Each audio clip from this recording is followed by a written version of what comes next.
Anyone my convert story, it's been such a long time. Well, I'm sure this could be the last one. I'll cook up a nice one. In the future, you can just tell. I'm about 38 years old. I was born in a Hindu Brahmin family, born in England, raised up between England and India. I embraced Islam about 23 years ago. I was 15 at the time, 15 to 16. My uncle had died in very tragic circumstances around about the age of 15. And in the Hindu tradition, the eldest son has to perform the final funeral rites. And so he only had 3 daughters. I was the son of his elder brother, and I counted as his sort of eldest son. It was very close to him.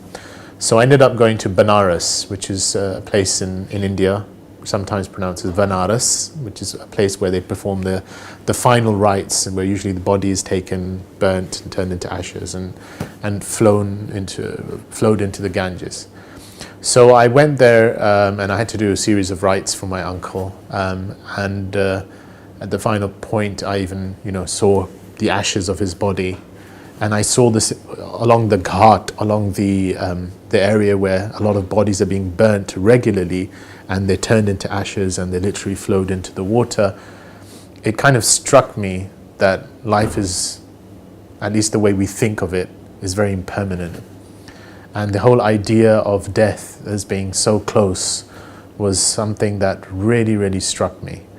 And so from the age of about 15, I started looking into what death means in other traditions and the afterlife. And being a Hindu, I looked into my own tradition first, and the whole idea of rebirth and karma and so on was something that I was looking into. And then I started looking into other religions, Judaism, Christianity. And one of the things that I always held on to was that there's lots of different paths. All these religions are fine as long as anyone takes a religion, and they're all reaching to God at the end. Until I came across Islam, and Islam was probably the last possible religion I would have been looking at, partly because in those days, now it's probably 10 times worse, but in those days they had a bit of bad publicity, and I remember reading a couple of Reader's Digest articles, which was the book that often used to have a few things about real life events, and they'd have these real life stories, and they'd often have a bad story of somebody being forced to wear the hijab, or anyway, cut a long story short. When I started looking at Islam, what struck me was it didn't appear what it should have appeared to be. So it wasn't, an Arabian religion 14 centuries ago, one of many other religions. So there's Hinduism, that wonderful combination of different faiths, and from the Indian subcontinent, different ways of thinking, because the term Hindu itself is kind of a catch term for lots of different ways of looking at things within the Indian subcontinent. And then you had Judaism, which is kind of the people of Judea, the people of Israel, the tribe, and so on. And Christianity generally centering on the person of Christ and what happened, and the idea of his redemptive sacrifice. But Islam was kind of giving a more broader message. For starters, the Prophet Muhammad, who's, at least to my mind, seemed the founder of Islam, is not mentioned in the Quran apart from 3 times. And the Quran's got a whole chapter on Mary. Well, she's not Arab, technically, in my mind. And then there's Abraham popping up, and Noah popping up, and Jesus popping up. And what's that got to do with, Arabia at that time? And then a different narrative started emerging. So the first narrative I had was there's lots of different paths, everyone's going to God. And then a different narrative emerged, which is God is one, and the essence of his path of submitting to that oneness is one. And he has been sending different messengers to each and every nation from the beginning of time until now. And that was, Adam was the first. And that religion, for all intents and purposes, in Arabic could be called Islam, or that way could be called Islam, but that is the one path, that is the path of God. And it's broad enough to accommodate these various things. And when I struck that, it was kind of, whoa. Now this is a challenge, Because I could sit back in my comfort zone and say there's lots of different ways and we're all one big happy family and all you need is love, and all of that stuff. And, Bob Marley's one love, one life and all that stuff. But then I've got this message saying, this is it. This is the truth. And this is just the final embodiment. But that truth has been coming from the beginning of time, and it will keep coming because that truth is the message of the cosmos. That truth is the message that's being shown to you over and over and again. And so then it was a bit of a thing. That doesn't fit the Islam that I'm reading in Reader's Digest, or today they could just say the Islam that you see on television, or the Islam that is constantly being bombarded. It's a deeper Islam. It's the Islam of the soul. It's the Islam that at some point it's like, I think I know this. And so that process, initially it was a kind of a, how do I debate with this? And I had a couple of friends at school who started to get more into their practice of Islam. And so I used to often debate with them women's rights and, violence in Islam and all my little things. And I was quite good with words, so I found that I would win the arguments, but when I left them and I went home, I would lose the debate.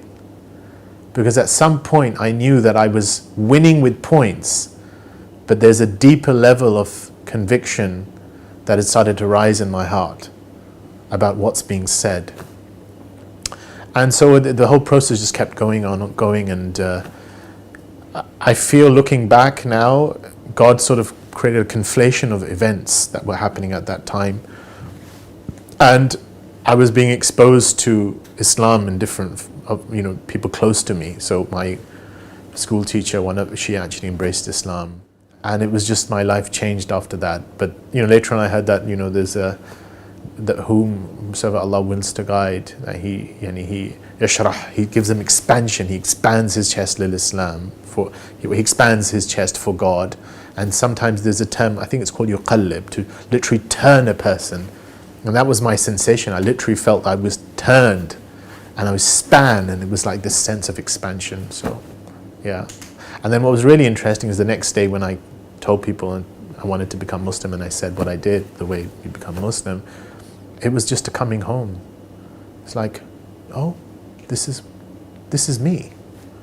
This is a part of me. This is what I've always known somehow, somewhere I should be doing. Well, during that 7-month period, I think the first part of it was sort of just opening up to, because it wasn't conscious. I don't think, looking back, I could say that I was, deliberately thinking about something. It was just subconsciously, or at that time, I was realizing that I'm starting to believe. And then I think the biggest reason why there was a delay, which in hindsight I think was partly because I just didn't think it was possible. I didn't think someone born in a Hindu Brahmin family could actually become Muslim. It didn't seem possible to me. It was not something I could have entertained, because I didn't actually, I don't think I knew of any converts from Hinduism. So I couldn't imagine someone from Hinduism could become Muslim, and at least not in the background that I had.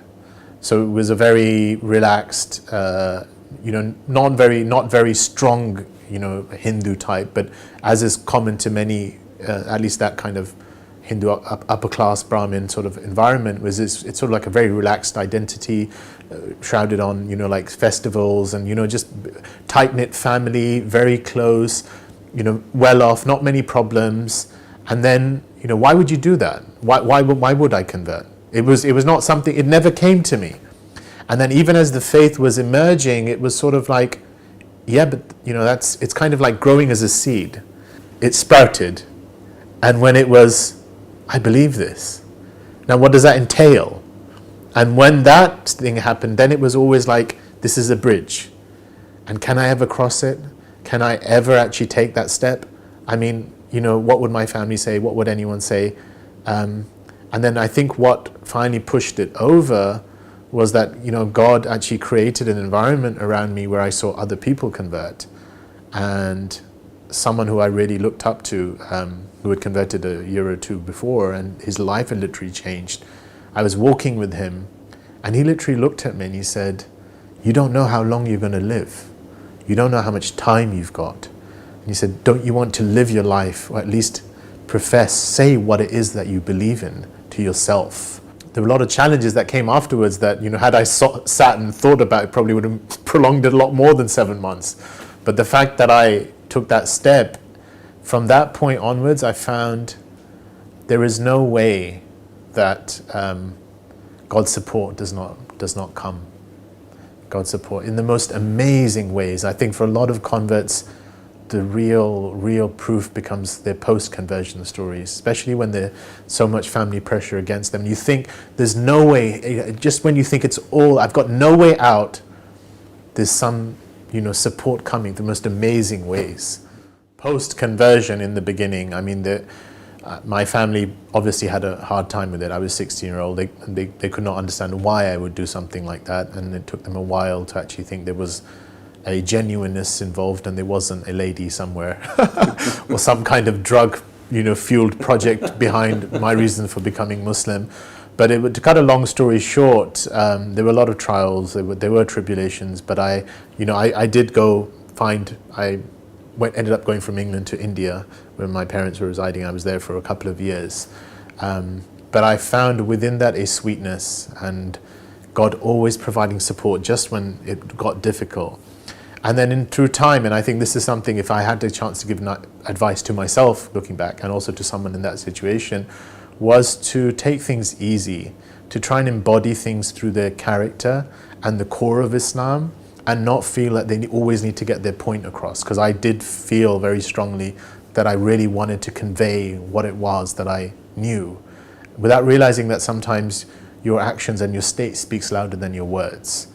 And so there was that kind of initial tussle, but I think as my family got to know me better, and my immediate family, and time itself has a healing, is that now, I mean, it's my immediate family really, there's a real closeness. When I go there, when I visit my parents, it's like, everything is a norm. It's a norm for me to pray there. It's my identity. My mother, refers to me sometimes by a Muslim name.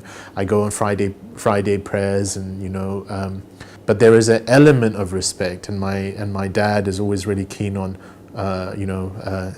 Islamic speakers, and so there is an element of that, and I think a lot of that is kind of just through trying to just also a reassurance of just a very human level. You are their son. You are the person that they've known, and to the degree that at your core you're still who you were, and you're just trying to be more genuine in that, and what Islam's calling us to. So that's there, yeah. But there are challenges. There are social challenges, and I think the biggest thing is that each of us will probably be challenged in some way to live up. That's part of life, but there is always support of God in those challenges. So. Islam, I wouldn't say changed me, but is continually calling me to change and is changing me, because Islam is truth. And I think looking back at the age of 16 when I did decide to become Muslim, was that the first thing was, it was just liberating to know that there is a truth out there, that there is a point to life. It was so liberating, and I think most of the converts I've spoken to always say that those first few months are just exhilarating, because it's sort of like, oh, how come no one else knows about this? This is like a treasure. Right? But then, as time goes on, it's like the challenge to live up to our lives and that greatest truth. And this is the part of faith, right? Being called to, what is your greatest truth? What do you really ascribe to? But just having that guidance, just knowing that there is guidance, just knowing that there is a point, knowing was really, really, really peaceful. And I remember it was so overpowering, and it was so comforting that somewhat in my naivety as a 16-year-old, it was like, wow, it should be easy. I just tell everyone and they'll see it exactly the way I do, especially the family. And it wasn't the case, because, a lot of these things are not in our own hands.